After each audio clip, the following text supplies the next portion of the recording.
नमस्कार। डॉक्टर इंदु शर्मा का सनातन धर्म के प्रेमियों और महान भारतीय दर्शन को जानने के इच्छुक सभी स्वर कथा चैनल के श्रोताओं को श्रद्धेय नमन और स्वागत। श्रोताओं, हमने स्वर कथा के माध्यम से सप्त ऋषियों के विषय में चर्चा की, जिनके द्वारा सनातन संस्कृति की नींव रखी गई। पिछले सप्ताहों से चर्चा कर रहे हैं उन संतों की जिन्होंने सनातन धर्म को सींचा, और पिछले सप्ताह का विषय था संत कबीरदास। इससे पहले कि हम आज के विषय पर चर्चा करें, कृपया आपसे अनुरोध है कि भारतीय संस्कृति का प्रचार एवं प्रसार करने में हमारी सहायता करें। और इस मिशन को सफल बनाने के लिए आपसे प्रार्थना है कि यदि आपने स्वरकथा चैनल को अभी तक सब्सक्राइब नहीं किया, अवश्य सब्सक्राइब करें और अपने मित्रों को भी स्वर कथा चैनल से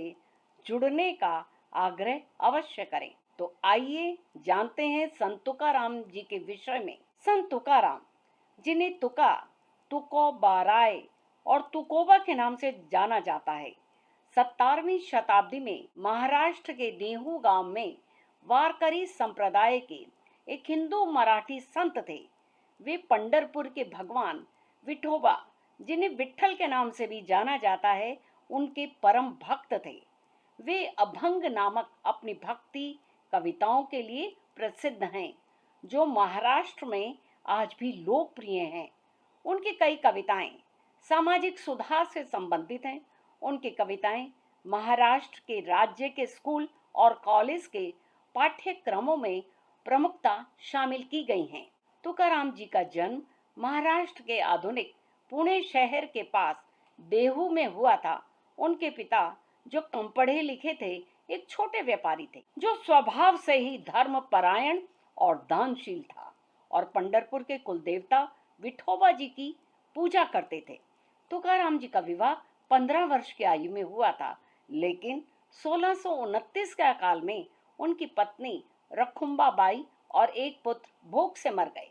उनकी दूसरी पत्नी जीजाबाई, जिन्हें अवली भी कहा जाता है, एक योग्य लेकिन सांसारिक महिला थी, जो अपने पति की आध्यात्मिक आकांक्षाओं को न तो समझ पाती थी और न ही उनकी कद्र करती थी और हमेशा झगड़ालू रहती थी।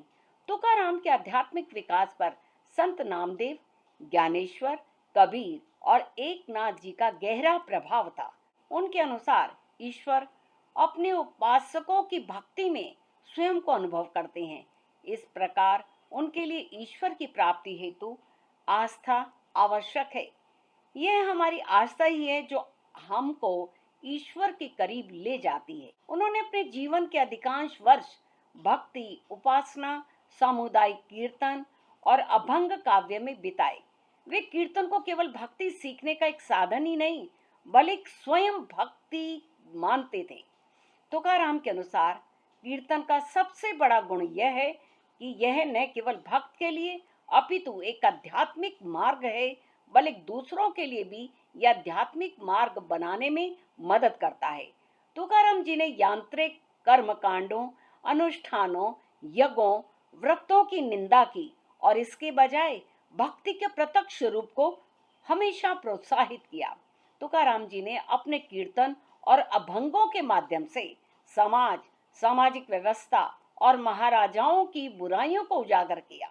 इसके कारण उन्हें समाज में कुछ विरोध का सामना भी करना पड़ा। तुकाराम ने लिंग के आधार पर भेदभाव किए बिना शिष्यों और भक्तों को स्वीकार किया। उनकी एक प्रसिद्ध भक्त बहिनाबाई एक ब्राह्मण महिला थीं, जिन्हें भक्ति मार्ग और तुकाराम को अपना गुरु चुनने पर अपने पति के क्रोध और दुर्व्यवहार का सामना करना पड़ा। तुकाराम जी ने शिक्षा दी और कहा कि जाति का अभिमान किसी भी व्यक्ति को पवित्र नहीं बनाता। वेद और शास्त्रों में कहा है, ईश्वर की सेवा के लिए जातियां मायने नहीं रखती, ईश्वर का नाम मायने रखता है। जो बहिष्कृत व्यक्ति ईश्वर नाम से प्रेम करता है, वह वास्तव में ब्राह्मण है। उसमें शांति, सहनशीलता, करुणा और साहस सदैव निवास करते हैं। तुकाराम ने अपने अधिकांश समय अपनी जन्मभूमि के प्रसिद्ध संतों ज्ञानेश्वर, नामदेव और एकनाथ की रचनाओं के चिंतन और अध्ययन में बिताया। उन्हें स्वप्न में गुरु राघव चैतन्य से आध्यात्मिक मार्गदर्शन प्राप्त हुआ। एक अन्य अवसर पर ऐसे भी कहा जाता है कि नामदेव और स्वयं भगवान विट्ठल ने उन्हें स्वप्न में दर्शन दिए और बताया कि अभंग रचना उनका उद्देश्य है। एकांत में चिंतन और कठोर तपस्या की और एक अवधि के बाद उन्होंने कुल देवता भगवान विठोबा, जिसे विट्ठल के नाम से भी हम जानते हैं, के प्रति अपनी भक्ति, अपनी श्रद्धा और अपनी भक्ति से प्रेरित होकर कविताएं लिखनी शुरू की। तुकाराम की मुलाकात छत्रपति शिवाजी महाराज से हुई, एक ऐसे नेता जिन्होंने मराठा साम्राज्य की स्थापना की। तुकाराम सहित भक्ति आंदोलन के कवियों ने शिवाजी की सत्ता में आने में महत्वपूर्ण भूमिका निभाई और ऐसा भी कहा जाता है कि तुकाराम महाराज ने पीछा कर रहे मुगलों से छत्रपति शिवाजी की जान बचाई थी और अपने जीवन के 48वें वर्ष में अदृश्य हो गए। तुकाराम के अंतिम दिन के बारे में मतभेद है। कुछ लोगों का कहना है कि उन्होंने सुबह सुबह अपनी पत्नी को बताया कि वे बैकुंठ दिव्य धाम जा रहे हैं और उनकी पत्नी ने उनका मजाक उड़ाया और वे पहाड़ी पर चढ़ गए और विठोबा की प्रतीक्षा करने लगे। तब एक खबर देहू में फैल चुकी थी और लोग पहाड़ी के चारों ओर इकट्ठा होकर उस दिव्य घटना की प्रतीक्षा कर रहे थे। प्रत्यक्षदर्शियों के अनुसार आकाश से एक विशाल यान प्रकट हुआ और विठोबा प्रकट हुए। प्रत्यक्षदर्शी तुकाराम के घर पहुंचे और उनकी पत्नी को बताया कि तुकाराम भगवान के धाम बैकुंठ जा रहे हैं। उनकी पत्नी पहाड़ियों की ओर दौड़ी, उन्हें विमान में उड़ता देखा। आधुनिक भक्त आज भी उस पहाड़ी पर इकट्ठा होते हैं, उनकी स्तुति करते हैं।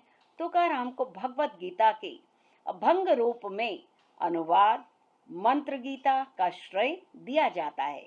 ये भक्ति के दृष्टिकोण से गीता की व्याख्या है। उनके द्वारा रचित कई अभंग पारंपरिक संग्रह में प्रकाशित नहीं हुए और संग्रह में शामिल कुछ अभंगों के रचयिता का श्रेय तुकाराम के भाई कन्होबा को दिया जाता है। महात्मा गांधी ने 20वीं शताब्दी के आरंभ में जब वे अपने अहिंसक आंदोलन के लिए ब्रिटिश औपनिवेशिक सरकार द्वारा यरवदा सेंट्रल जेल में गिरफ्तार थे, तुकाराम की कविताओं के साथ साथ उपनिषदों, भगवत गीता और अन्य भक्ति आंदोलन के कवि संतों की कविताओं का पाठ और अनुवाद किया।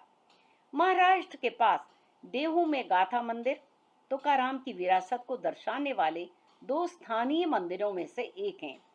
इसकी दीवार पर उनकी अनेक कविताएं उकेरी गईं। तो आज श्रोताओं, बस केवल इतना ही और अगले एपिसोड में कुछ और ऐसे संतों के विषय में चर्चा करेंगे जिन्होंने भारतीय मानस पर अपने विचारों से अमिट छाप छोड़ी है। तब तक के लिए मुझे आज्ञा दीजिए और आप सभी का स्वर कथा चैनल से जुड़ने के लिए अतिशय धन्यवाद।